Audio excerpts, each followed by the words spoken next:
नेताजी की 125वीं जयंती पर प्रधानमंत्री का नमन। कोलकाता में नेताजी के नाम पर नरेंद्र मोदी का शंखनाद। विक्टोरिया मेमोरियल से पीएम का संबोधन। कहा, कोलकाता आना भावुक क्षण। आज ही के दिन भारत के आत्मगौरव का हुआ था जन्म। नेताजी ने कहा था, शासन के लिए उद्देश्य और शक्ति होनी चाहिए। पीएम बोले, आज हमारे पास उद्देश्य भी है, शक्ति भी है।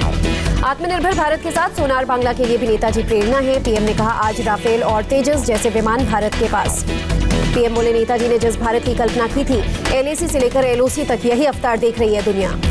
प्रधानमंत्री ने कहा, बंगाल वही पुण्यभूमि जिसने देश को राष्ट्रगीत राष्ट्रगान दिया। भारत रत्न प्रणब मुखर्जी से भी साक्षात्कार कराया। प्रधानमंत्री ने बोस को ग्लोबल लीडर बताया। कहा, हमें दुनिया के लिए बेहतरीन क्वालिटी के प्रोडक्ट बनाने होंगे।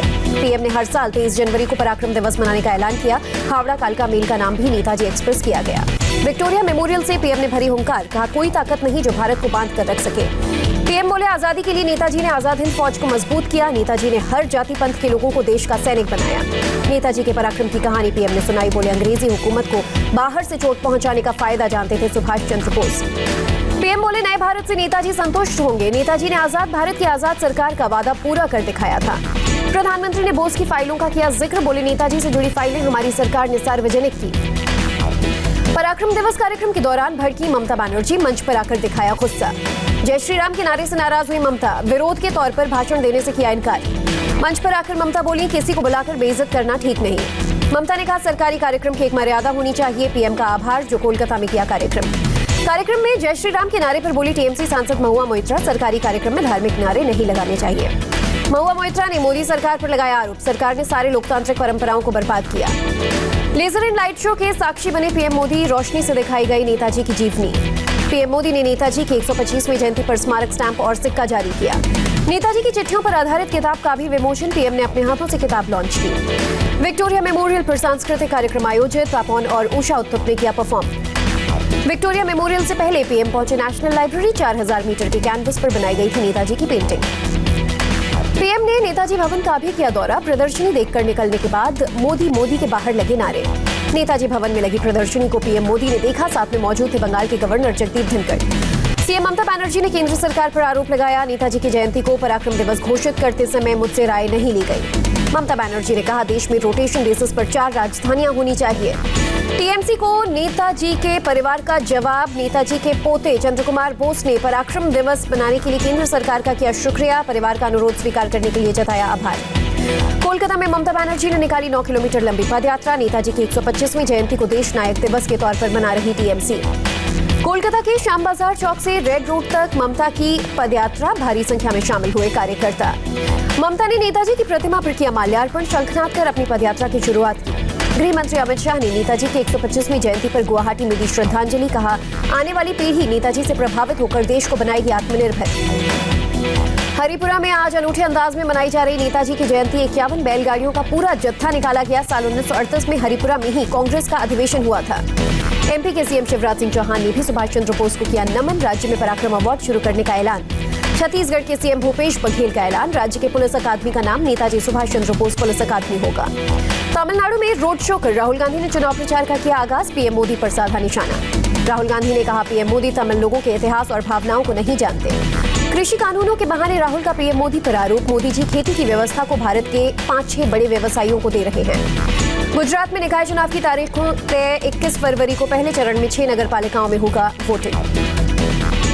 तमिलनाडु के सीएम इडुप्पी पलानीस्वामी ने भी कोयम्बटूर में किया रोड शो। समर्थकों ने पारंपरिक तरीके से किया स्वागत। सीएम इडुप्पी पलानीस्वामी ने डीएम के प्रमुख स्टालिन पर साधा निशाना। कहा, वो नेता के योग्य नहीं। सीएम पलानीस्वामी ने स्टालिन को भ्रष्टाचार पर बहस करने की चुनौती दी। कहा, स्टालिन सिर्फ झूठे आरोप लगाते हैं। कांग्रेस नेता अशोक चव्हाण का बयान। उन्होंने महाराष्ट्र को सीएम बनने की कोई जल्दबाजी नहीं। अशोक चव्हाण ने कहा, महाविकास अघाड़ी का निर्माण राज्य के विकास के लिए हुआ है। किसी की भी सरकार गिराने की कोशिश कामयाब नहीं होगी। 26 जनवरी को ट्रैक्टर परेड को मिली हरी झंडी। किसानों के शांतिपूर्ण प्रदर्शन के वादे के बाद दिल्ली पुलिस ने दी परमिशन। ट्रैक्टर परेड को लेकर पुलिस और किसानों के बीच 5वें दौर की बैठक हुई। दिल्ली पुलिस ने वैकल्पिक रास्ते सुझाए। सिंधु बॉर्डर पर किसानों ने की प्रेस कॉन्फ्रेंस। कहा, दिल की तमन्ना जाहिर करने दिल्ली जरूर जाएंगे। किसान नेता योगेंद्र यादव बोले ट्रैक्टर मार्च होगा, ऐतिहासिक होगा और शांतिपूर्ण मार्च होगा।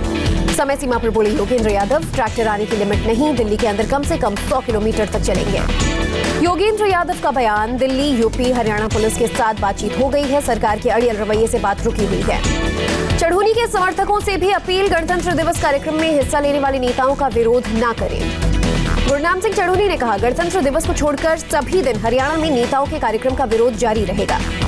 भोपाल में कांग्रेस के राजभवन मार्च में जबरदस्त हंगामा, पुलिस ने कांग्रेस कार्यकर्ताओं पर किया लाठीचार्ज, वाटर कैनन का भी किया इस्तेमाल। असम के लोगों को पीएम मोदी ने दिया बड़ा गिफ्ट, शिवसागर में समारोह में 1.06 लाख भूमिहीन परिवारों को दिया जमीन पट्टा। पीएम मोदी ने कहा, असम सरकार ने गरीबों की चिंता दूर की, मूल निवासियों को मिला कानूनी संरक्षण। पीएम मोदी ने कहा, जमीन का पट्टा मिलने से मूल निवासियों की मांग पूरी हुई, लाखों लोगों का जीवन बेहतर बनने का रास्ता खुला। वित्त मंत्रालय में हलवा सेरेमनी का आयोजन, वित्त मंत्री निर्मला सीतारमण और वित्त राज्य मंत्री अनुराग ठाकुर रहे मौजूद। वित्त मंत्री निर्मला सीतारमण ने यूनियन बजट मोबाइल ऐप किया लॉन्च, स्टेक होल्डर्स आसानी से जानकारी हासिल कर सकेंगे। अमित शाह ने किया आयुष्मान सीएपीएफ का शुभारंभ, 10 लाख जवानों और उनके परिवारों को मिलेगी अच्छी सेहत। विवेकानंद मेमोरियल लेक्चर में बोले अजीत डोवल, विवेकानंद जानते थे कि राष्ट्र को खुद को बनाए रखने के लिए बुनियादी चीजों की जरूरत होती है। वायुसेना प्रमुख आरकेएस भदौरिया ने चीन को दी चेतावनी, अगर एलएसी पर चीन आक्रामक हो सकता है तो भारतीय सेना भी आक्रामक हो सकती है। आरकेएस भदौरिया बोले, राफेल आने के बाद प्रतियोगिता और बढ़ी, अब 114 फाइटर एयरक्राफ्ट और आएंगे। भारत और चीन के बीच कल मोल्डो में होगी कोर कमांडर स्तर के 9वें राउंड की बातचीत, लद्दाख में तनाव कम करने पर होगी चर्चा। जम्मू कश्मीर में पाकिस्तान की साजिश का भांडाफोड़, कठुआ के हीरानगर सेक्टर में मिली एक सुरंग, सूत्रों के मुताबिक चाइनीज तकनीकी से टनल्स बना रहा है पाकिस्तान। बीएसएफ जम्मू के आईजी जमवाल का बयान, पाकिस्तान ने ये सुरंग जीरो लाइन से खोदी है, सुरंग 140 से 150 मीटर लंबी और 25 से 30 फीट गहरी है। एनआईए ने जिहादी गैंग शहादत हमारा लक्ष्य से जुड़े 10 आतंकवादियों के खिलाफ चार्जशीट दायर किया, सभी आरोपी जिहादी विचारधारा से ग्रसित। चार्जशीट में एनआईए ने बताया, मुख्य आरोपी शेख दाऊद और मोहम्मद रिफास ने आतंकी वारदातों को अंजाम देने का प्रयास किया। प्रत्यर्पण से बचने के लिए विजय माल्या का नया पैंतरा, ब्रिटेन के गृह मंत्रालय को शरण मांगने वाले एप्लीकेशन भेजी। मुंबई में डीजीपी मुख्यालय के सामने बाल ठाकरे की 9 फीट ऊंची मूर्ति का अनावरण, एक मंच पर देखे उद्धव और राज ठाकरे।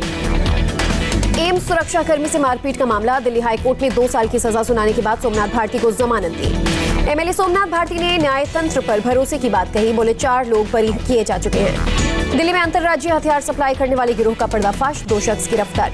महाराष्ट्र के भिवंडी में एनसीबी की कार्रवाई, एमडीए में ड्रग्स रखने के आरोप में एक ज्वेलर गिरफ्तार। रिम्स ने जारी की लालू यादव के स्वास्थ्य report, covid test negative, Delhi AIIMS में होगा लालू का इलाज। कर्नाटक के सीएम ने शिवमोगा का दौरा किया, जिलेटिन ट्रक धमाके में मारे गए 5 लोगों को परिवार को देंगे 5-5 लाख की मदद। जम्मू कश्मीर के रामबन में श्रीनगर नेशनल हाईवे बंद, भारी बर्फबारी ने रोकी ट्रैफिक। कुपवाड़ा में महिला और नवजात के लिए देवदूत बने आर्मी के जवान, सेना ने पहुंचाया घर। प्रकाश जावड़ेकर ने आत्मनिर्भर भारत योजना की तारीफ की, बोले वैक्सीन का स्वदेशी उत्पादन पीएम मोदी का विजन। अगले हफ्ते श्रीलंका पहुंचेगी कोरोना वैक्सीन की पहली खेप, कोविशील्ड को इमरजेंसी इस्तेमाल की परमिशन मिली। डब्ल्यूएचओ चीफ टेड्रोस ने भारत के वैक्सीन मैत्री योजना की तारीफ की, पीएम मोदी का जताया आभार। देश में 24 घंटे में कोरोना के 14,256 नए मामले, महामारी से 152 लोगों ने तोड़ा दम। महाराष्ट्र में कोरोना के 2,697 नए मामले, 24 घंटे में 56 मरीजों की मौत। यूपी में कोरोना के केवल 323 नए मामले, प्रदेश में कोरोना के 7,330 सक्रिय मामले। दिल्ली में कोरोना के 197 नए मामले, एक दिन में 10 मरीजों की गई जान। देश में कोरोना के नए स्ट्रेन वाले मरीजों की तादाद बढ़कर 150, सभी को सिंगल रूम में रखा गया आइसोलेटेड। दुनिया में कोरोना केस 9 करोड़ 88 लाख के पार, अब तक 21 लाख 18 हजार से ज्यादा मौत। अमेरिका में बाइडेन के शपथ ग्रहण समारोह में शामिल होने वाले नेशनल गार्ड के 150 जवान कोरोना पॉजिटिव पाए गए। फाइजर वैक्सीन के लिए परेशान हुआ ब्रिटेन, अगली कंसाइनमेंट 12 हफ्ते बाद मिलेगी। ब्रिटेन के पीएम बोरिस जॉनसन ने जाहिर की परेशानी, बोले नया स्ट्रेन ज्यादा जानलेवा हो सकता है। हांगकांग पर कंप्लीट लॉकडाउन का खतरा बढ़ा, 10,000 लोगों के लिए कोरोना टेस्टिंग अनिवार्य। चीन के बर्फीले शहर हार्बिन पर भी कोरोना का खतरा, हाई रिस्क इलाकों में लॉकडाउन लगाया गया। जो बाइडेन प्रशासन अमेरिका तालिबान समझौते की करेगा समीक्षा, एनएसए ने जताई प्रतिबद्धता। ट्रंप के खिलाफ अमेरिकी सीनेट में 8 फरवरी से शुरू होगी महाभियोग की सुनवाई, मुश्किल में फंस सकते हैं ट्रंप। अमेरिका को मिला पहला अश्वेत रक्षा मंत्री, सीनेट ने लॉयड ऑस्टिन के नाम पर लगाई मुहर। मुंबई हमले के मास्टरमाइंड हाफिज सईद को बड़ा झटका, सईद के बहनोई समेत 3 करीबियों को भेजा गया जेल। रूस के कई शहरों में विपक्ष के नेता अलेक्सी नेवलिनी ने समर्थन में किया प्रदर्शन, जल्द रिहा करने की मांग। मॉस्को में नेवलनी के समर्थक पुलिस के साथ भिड़े, कई लोगों को गिरफ्तार किया गया। इटली में चाइनीज ऐप टिकटॉक के खिलाफ एक्शन, 10 साल की लड़की की मौत पर कटघरे में टिकटॉक। और सरकार को झटका, भारत के विदेश मुद्रा भंडार में $1.8 अरब की आई बड़ी गिरावट।